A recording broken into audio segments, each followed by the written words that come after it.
The first time many kids in the 2000s saw Pikmin was within the settings of Luigi's Mansion. As a launch title, okay, so only really in America and Europe, and it wasn't really considered a launch title, but come on, it came out like a month after the GameCube was released in Japan, just let me have it. It was weird. So was Luigi's Mansion. Both of these games, the only Nintendo games on the GameCube at this time, were really strange, and maybe that's why the GameCube didn't sell.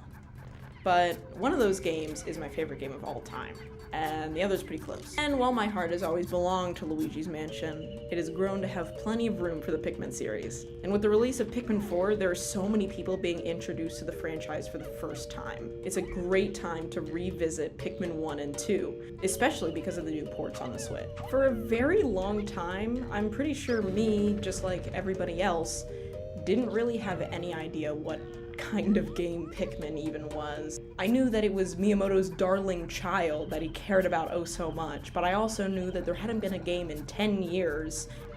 Now, of course, don't get me wrong. I thought those silly guys were very cute. What I've found out, though, is Pikmin is a really weird game. From the genre of game it is, that being RTS, though it's not like any other RTS you'll see, and just mechanically. It's so strange.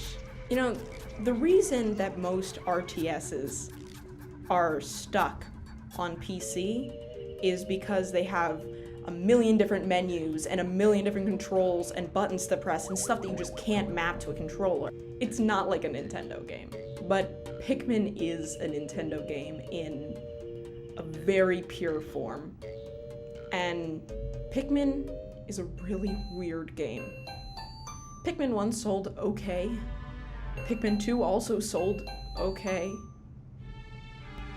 But what sets it apart from any other RTS on the market is that you are controlling your little guy Olimar right there on the field with them. In pretty much every other war, battle zone, whatever RTS, you are just an outside commander you're watching down. But in Pikmin, you're on the field. And instead of having tanks or soldiers or war fronts to protect, you have little creatures, little alien creatures, and you're fighting off their natural predators in an attempt to get yourself back home. Pikmin 1's story, like everything else about it, doesn't really fit in with any other story a Nintendo game has. You're started off in a spaceship until a meteor hits it and you go careening to the ground. When you land, you find your spaceship in pieces and you have no way of finding them. But you also find a Pikmin and its onion. Being your last hope, you put it to work, knowing that it's your only way to get back to your wife, your son, your daughter, and your little doggy that are waiting for you after you finally got to go on the vacation that you've been waiting for, after you've been working for non-stop. But you know no one will notice you're missing for a bit because you were supposed to be on vacation. And work will start complaining eventually, but not yet. And the best part? You only have 30 days of oxygen supply left, which matches the 30 missing parts of your spaceship that you need to find if you want to live. So the story sets you up simply, urgently, desperately, and hopefully. Your player character Olimar is clearly a very smart guy. He's very interested in all of the plant life and animal life, and plant and animal life, that being the Pikmin, around him. And he's always focused on the next objective. But he's also very down to earth and real, and it's really easy to sympathize with him in his nightly logs when he talks about missing his family in between logs of talking about how he almost got mauled to death by a bulborb. All of these aspects of story combine together to make a really well put together and concise feeling game that also has a huge load of strategy and mechanics to learn. And given the 30-day time limit, it lends itself really, really easily to being played over and over again to try and get all of the parts in less and less days, and get more and more Pikmin and kill less and less of them. And overall, it just really encourages getting better at the game.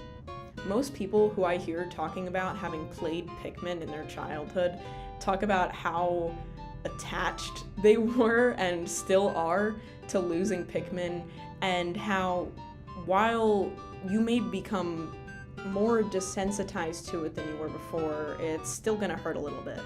And you're still going to make those irrational decisions where you know that you can easily get back all of those Pikmin that you just lost within a couple minutes, but maybe if you restarted the day now, you could do it without any Pikmin dying.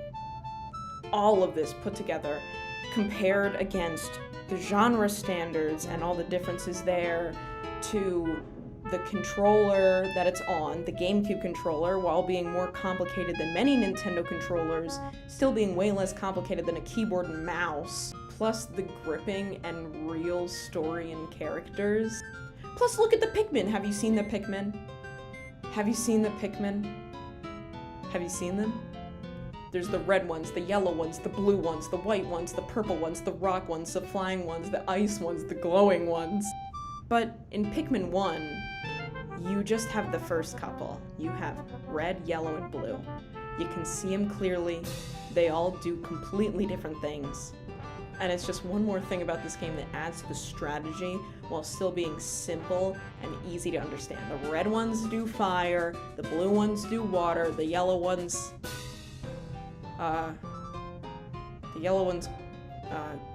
go up high.